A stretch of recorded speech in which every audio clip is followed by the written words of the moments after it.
மந்திரங்கள் என்பது வெறும் வார்த்தைகள் அல்ல. மனதை ஒருநிலைப்படுத்தி இறை சிந்தனையுடன் அந்த மந்திரங்களை தொடர்ந்து பாராயணம் செய்து வந்தால் மனதிலும் உடலிலும் உள்ள எதிர்மறை சக்திகள் நீங்கும். பிரணவ மந்திரம். ஓம் என்ற பிரணவ மந்திரத்தை வெறும் 3 முறை சொன்னால் உங்களின் இதய துடிப்பு அதிகமாவதை கட்டுப்படுத்த முடியும். மிக சில வினாடிகளிலேயே உங்களின் மனதை 20% அதிகம் அமைதிப்படுத்திவிடும். அதோடு ஓம் என்ற மந்திரத்தை சத்தமாக உச்சரிப்பதன் மூலம் பிரபஞ்சத்தில் மிகப்பெரிய அமைதியையும் நல்லிணக்கத்தையும் ஏற்படுத்த முடியும். பஞ்சாட்சரம். ஓம் நமசிவாய என்ற பஞ்சாட்சர மந்திரம் மிகவும் சக்தி வாய்ந்த மந்திரமாகும். இந்துக்களின் மந்திரங்களில் மிகவும் சக்தி வாய்ந்த மந்திரங்களில் இதுவும் ஒன்று. காயத்ரி மந்திரம். மிக பழமையான வேதமான ரிக்வேதத்தில் இடம்பெற்றுள்ள காயத்ரி மந்திரம் அனைத்து மந்திரங்களிலும் மேலானதாகும். இது வேதங்களின் மாதா என்றும் அழைக்கப்படுகிறது. அதாவது ரிக், யஜுர், சாம, அதர்வண வேதங்களின் தாயாக காயத்ரி மந்திரம் கருதப்படுகிறது. சாந்தி மந்திரம். ஓம் சாந்தி என்பதன் சாந்தி மந்திரத்தின் அடிப்படையானதாகும். சாந்தி மந்திரத்தை உச்சரிப்பதால் மன அமைதியை தரும். இது இந்து மதத்தில் அதிகமாக பயன்படுத்தப்படுவதாகும். கணேச மந்திரம்.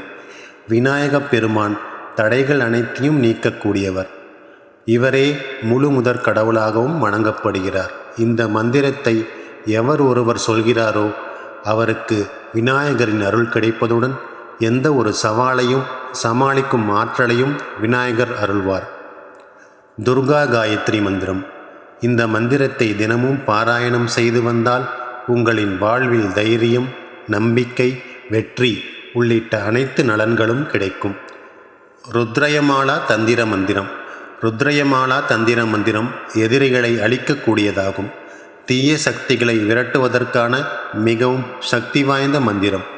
போட்டிகளில் வெல்வதற்கும் எதிரிகளை அழிப்பதற்கும் 1000 ஆண்டுகளுக்கு முன்பே இந்த மந்திரத்தை பயன்படுத்தி உள்ளனர். மகா மிருத்யுஞ்சய மந்திரம். பிரபஞ்சத்தின் தலைவனான சிவபெருமானுக்குரிய மிகவும் சக்தி வாய்ந்த மந்திரங்களில் ஒன்று மகா மிருத்யுஞ்சய மந்திரம். இதை திரையம்பக மந்திரம் என்று சொல்வதுண்டு. ஆத்மாவையும் உடலையும் தூய்மைப்படுத்துவதற்கான சிவபெருமானின் அருளை பெறுவதற்காகவும் வழிபடுவதற்கான மந்திரமாகும். லலிதா சகஸ்ரநாமம். பிரம்மாண்ட புராணத்தில் இடம்பெற்றுள்ள ஸ்தோத்திரம் லலிதா சகஸ்ரநாமம் ஆகும். இது ஹயக்ரீவருக்கும் அகத்தியருக்கும் இடையே நடக்கும் உரையாடல் ஆகும். இந்த மந்திரத்தை தொடர்ந்து உச்சரித்து வந்தால் அனைத்து பிரச்சனைகளையும் மிக எளிதாக கையாளும் மனப்பக்குவம் ஏற்படும். குண்டலினி மந்திரம். உடம்பில் உள்ள குண்டலினி சக்தியை அதிகரிக்கச் செய்வதற்கு குண்டலினி மந்திரத்தை தினமும் பாராயணம் செய்து வரலாம். இந்த மந்திரத்தால் அனைத்து சக்கரங்களையும் மேலெழும்பச் செய்து சக்கரங்களின் இயக்கங்களை சீராக்க முடியும்.